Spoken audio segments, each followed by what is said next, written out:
The Saint Regis Hotel's grand ballroom sparkled with crystal chandeliers and old-money pretension as I walked through the ornate doors. My father's 60th birthday celebration was exactly what you'd expect from the Harrison family: excessive, showy, and designed to remind everyone of our supposed status in Boston's elite social circles. I smoothed down my simple black dress, a custom Chanel that looked understated but cost more than my sister Amanda's monthly mortgage. Not that anyone here would recognize true quality over obvious flash. "Oh, Sophia, you finally made it." Amanda's voice carried across the marble foyer, dripping with the same condescension she'd perfected since boarding school. "We were just wondering if you could even afford the valet parking." I handed my keys to the waiting attendant, ignoring his subtle double-take at the limited edition Aston Martin. Let them think I still drove the old Honda from my struggling days. "You know me," I smiled mildly. "Always working. Right, your little consulting business." Amanda waved her hand dismissively, her new engagement ring catching the light. "Though I suppose someone has to help the small companies. Not everyone can handle the pressure of real corporate success." If she only knew that my little consulting business was actually Harrison Global Solutions, one of the fastest-growing private equity firms in the country. While she bragged about her middle management position at our father's company, I'd spent the last 5 years quietly building an empire that would soon own that same company. "Amanda, darling."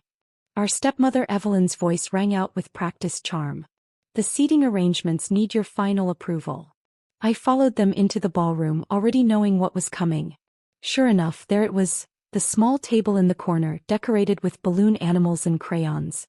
"We thought you'd be more comfortable with the children," Amanda smirked. "Since you never quite grew up into real business.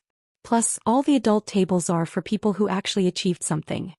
I thought about the documents sitting on my desk back at my real office, the top floor of Boston's most exclusive high-rise.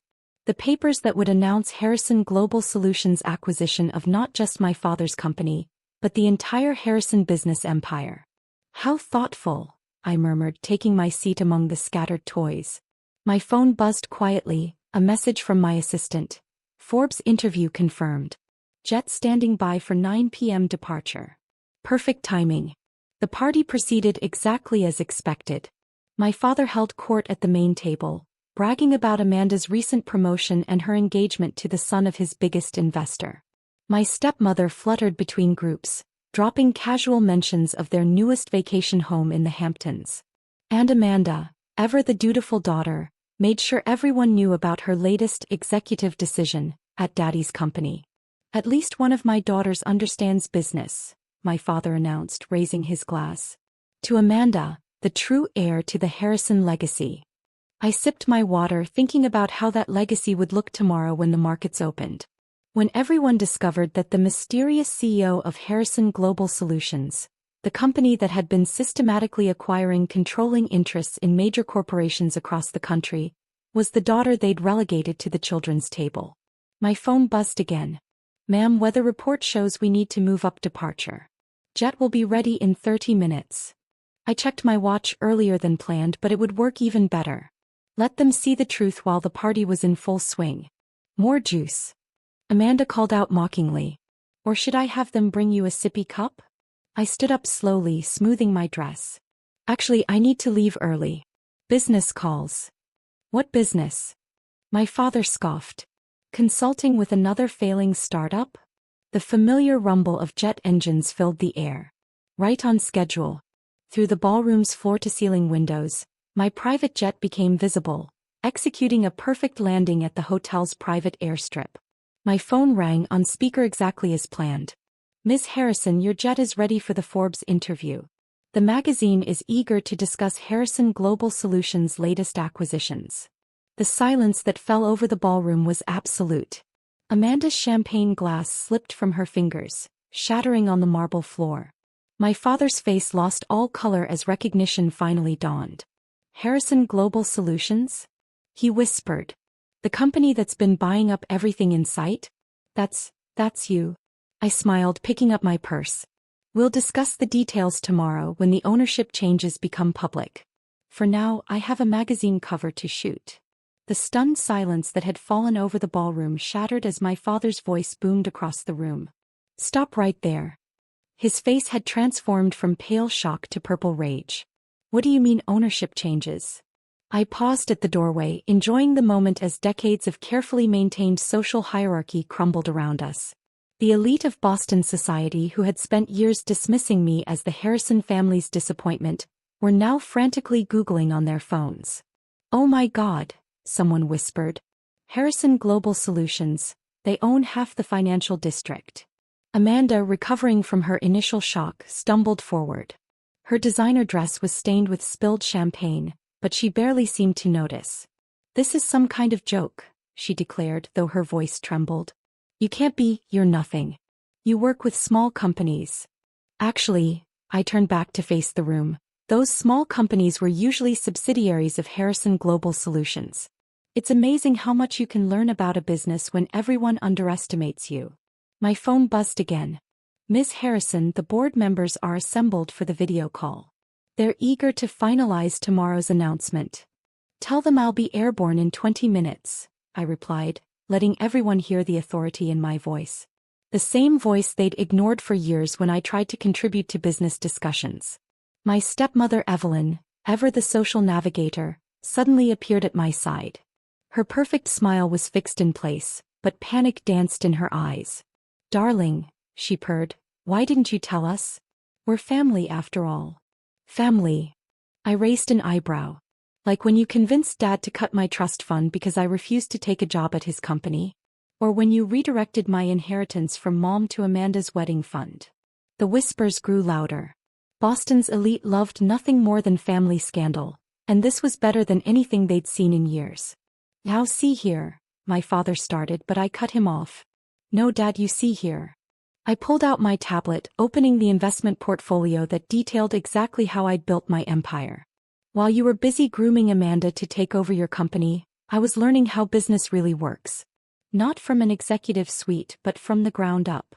I started scrolling through the acquisitions. The Davidson Group acquired through shell companies in 2022.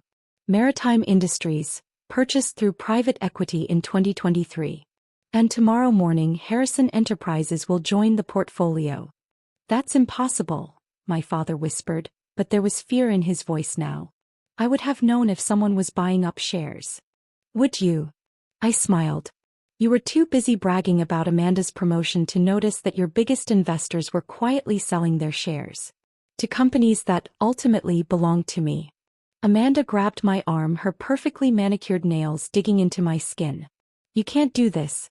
I'm supposed to run the company. It's my birthright." I gently removed her hand. "Birthright?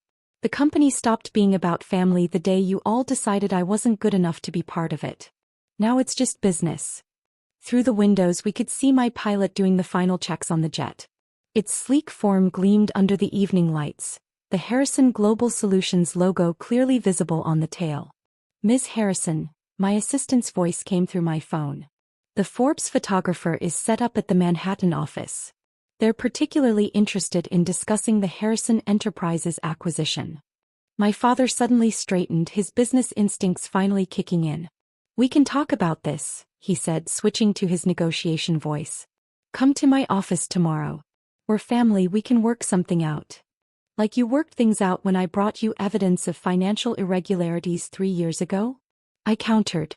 "When I showed you how the company was violating environmental regulations and worker safety standards. You said I didn't understand real business. That I should leave such matters to Amanda." The color drained from his face again. Those violations had been carefully hidden, or so he thought. "Everything is documented," I continued. "Every illegal practice, every covered-up accident, every bribe. Tomorrow, when Harrison Global Solutions takes control, we'll be implementing a complete overhaul of company policies." "You destroy your own family's legacy?" Evelyn gasped. "No," I corrected her. "I'm saving it. Harrison Enterprises under your leadership has become a symbol of corporate greed and corruption. Under mine, it will become something worth being proud of." My phone chimed with another message, the pilot signaling ready for departure. The Forbes interview awaited, where I would reveal not just my identity as Harrison Global Solutions CEO, but my plan to transform one of Boston's oldest companies into a model of modern corporate responsibility. "Now if you'll excuse me," I gathered my things. I have a magazine cover to shoot.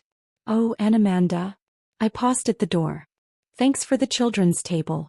It was the perfect last chapter for the local girl makes good angle Forbes wants to use. As I walked toward the exit, chaos erupted behind me. Amanda's shrill demands mixed with my father's angry shouts and my stepmother's attempts to maintain social dignity. But over it all, I heard the whispers of Boston's elite, already repositioning themselves for the new power structure I was about to unveil. The next morning, Boston's financial district was buzzing with activity well before the markets opened. News of Harrison Global Solutions' acquisition of Harrison Enterprises had leaked overnight, sending shockwaves through the business community.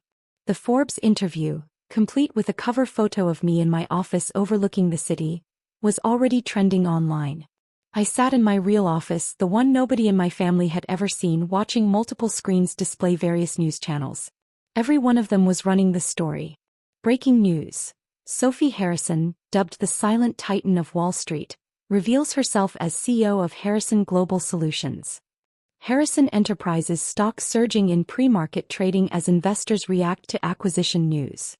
Sources say the Harrison family was blindsided at Patriarch's birthday celebration. My assistant, Maria, entered with my morning coffee. Your father has called 17 times since 6 a.m. Amanda's tried 23 times and your stepmother's left 12 voicemails. And the board meeting? I asked, though I already knew the answer. Set for 9 a.m. All members will attend virtually except for the Harrison family, who insist on being there in person. She paused.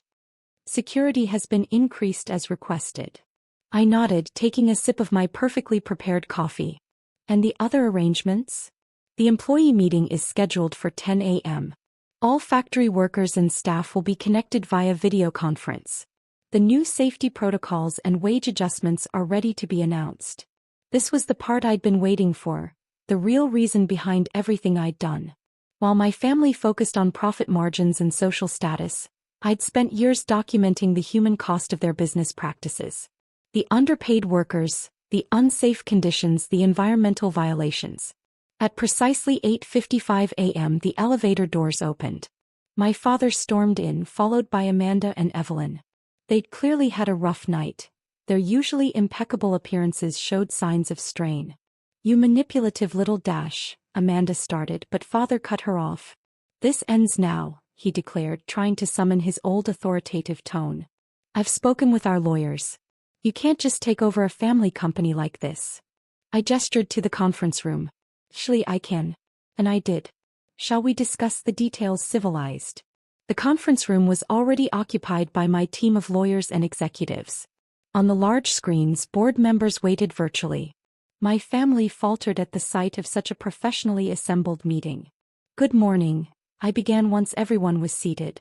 As you've all no doubt heard, Harrison Global Solutions has acquired a controlling interest in Harrison Enterprises. This meeting will outline the transition plan. There won't be any transition, my father interrupted. I founded this company and ran it into the ground, I finished firmly. Would you like to discuss the pending EPA violations? Or perhaps the OSHA complaints? The offshore accounts? He paled. Amanda jumped in. You're bluffing. You can't prove . I pressed a button and documents began appearing on the screens. Years of carefully gathered evidence, testimony from whistleblowers, financial records showing the true state of the company. Harrison Enterprises is 3/4 in debt, I continued. Your last factory expansion was built with substandard materials to save costs. There have been 17 unreported worker injuries in the past year alone. And that's just the beginning. The board members on the screens were shifting uncomfortably. This was all news to them. But, I pressed another button, bringing up a new set of documents. Harrison Global Solutions has a plan. Complete modernization of all facilities.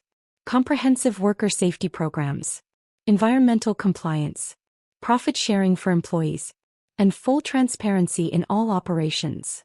You'll bankrupt us, Evelyn exclaimed. No, I corrected her. I'll save the company. Our analysis shows that happy, well-paid workers are more productive. Safe factories have fewer costly accidents. Environmental compliance now is cheaper than paying fines later. I stood up, commanding the room's attention. Harrison Enterprises was founded by my grandfather with a vision of innovation and integrity. Somewhere along the way, that vision was lost to greed and status seeking. I'm restoring it. The next hour was a detailed presentation of the transition plan. The board members, seeing the company's true situation and my solution, voted unanimously to support the changes. My father, for the first time in his life, was rendered speechless.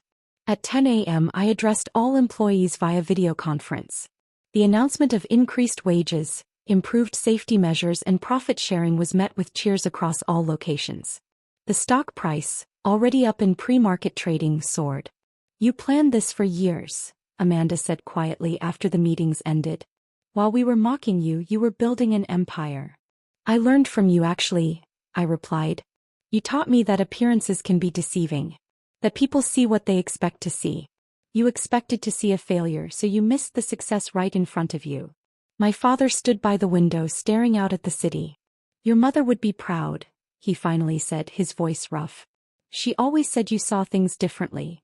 "She also said that true success isn't about money or power," I reminded him. "It's about making a difference. That's what I plan to do." The day ended with another series of interviews, this time focusing on the company's new direction. The business world was captivated by the story. The underestimated daughter who built a secret empire to save her family's legacy, not by continuing its mistakes, but by charting a new course. Late that night, as I prepared to leave the office, Maria brought me one final report. Employee applications had skyrocketed. Our stock was up 40%. And social media was buzzing with praise for the company's new direction. I picked up a framed photo from my desk, the only personal item in the office. It showed a much younger me sitting on my mother's lap, both of us laughing. She would indeed have been proud, not because I'd proven everyone wrong, but because I'd proven myself right.